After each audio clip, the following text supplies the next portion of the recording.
Jawad Bendaoud, né en 86 à Épinay, milieu modeste, fratrie nombreuse, ambiance quartier classique.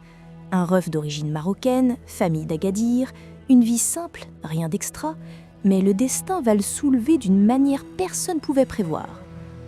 L'histoire commence en 2006. Un jour de décembre, Jawad poursuit un mec, Fouad, qui l'accuse d'avoir volé le téléphone de sa mère. Rien de fou, un truc de quartier comme il y en a 1000. Mais ce jour-là, tout est parti en vrille, ça. Entre les deux, un beskin s'interpose. David Manoual, 16 ans, Camerounais, son meilleur pote, son sang. Et là, c'est le drame.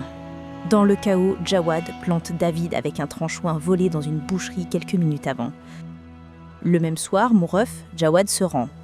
Et en 2008, devant la cour d'assises de Bobigny, il explique le truc. Il voulait pas tuer, il voulait pas blesser son pote, c'était pas Balani, c'était un accident, dans la sueur, dans la panique, dans la mauvaise impulsion. Le tribunal retient l'involontaire, SAT, et il prend 8 ans ferme. Après avoir obtenu son diplôme en street crédibilité en prison, il sort sous bracelet électronique en 2013 et obtient le titre du caïd de la rue Corbillon. L'incroyable Jawad foule Dawa dans son nouveau royaume de 100 mètres de long. En 2014-2015, c'est la descente. Le ref bosse comme homme de main pour 3 frères marchands de Semeuil, des petites frappes de Seine-Saint-Denis. Les gars ont des appartes partout, mais ils peuvent pas louer en leur nom, alors ils utilisent des intermédiaires. Et au milieu de tout ça, il y a Jawad, payé pour faire le sale taf, choisir les locataires, récupérer les loyers en cash et soulever les mauvais payeurs quand ça traîne trop. Voilà, c'est un gars sombre. C'est dans ce contexte-là, mon pote, que tout bascule. Rue du Corbillon, numéro 48, un appart de passe, un squat transformé en business. Et c'est là que Jawad accepte d'héberger Apaoud et ses complices, juste après les attentats du 13 novembre. Le mec ouvre la porte, il pose pas trop de questions, il fait son taf d'intermédiaire. Mais ce jour-là, mon pote, c'est pas des locataires lambda qu'il fait rentrer. C'est les fugitifs les plus recherchés de France. Et ça, voilà, ça va changer sa vie à jamais.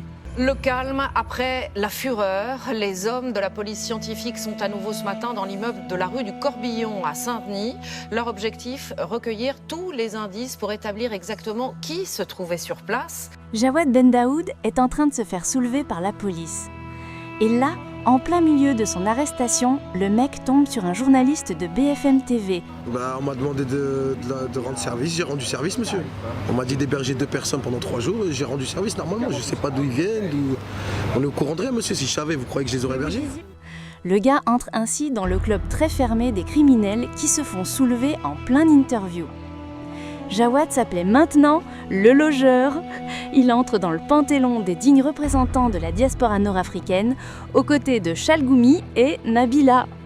Jawad Bendaoud est mis en examen pour recel de malfaiteur terroriste. Son procès s'ouvre le 24 janvier 2018 devant la 16e chambre du tribunal correctionnel de Paris et comparé en même temps que les 3 marchands de sommeil. Pendant les audiences, Jawad pète des câbles. Le gars a clairement un problème psychologique. Et intenable, voilà les mots du procureur, parce que Jawad Bendaoud, ce qu'on retiendra de lui aujourd'hui, c'est son entrée fracassante dans ce tribunal. En fait, on l'entendait hurler avant même qu'il entre dans la salle. Il hurlait contre les policiers des insultes. Pour sa défense et comme alibi, il dit « vendez de lacets » et sera Jules Giernangy pour cette déclaration. Alors qu'il a revendiqué lui-même aux enquêteurs, aux policiers lors de sa garde à vue suite aux attentats du 13 novembre qu'il s'était livré à un trafic de drogue. Et puis, pendant cette détention provisoire, il enchaîne de condamnations annexes qui viennent renforcer son diplôme en stricte crédibilité. Chomita! Roses, thank you. C'est le rugby, ma fils. Le lutteur et tout ça, ils vont envoyer l'assaut, Mokhtar. Je peux pas, Chomita. Roses. Après avoir purgé sa peine, Jawad fait sa repentance sur la même chaîne qui l'a fait entrer dans le Hall of Fame. Je sors uniquement pour faire les courses. Je vais sur les réseaux sociaux, je reste à la maison, vraiment, je me montre pas trop. Il fait sa taouba devant la France entière avant de lancer une carrière de TikToker et influenceur street. J'ai fait ça. Dès que j'ai vu le journal, j'ai fait...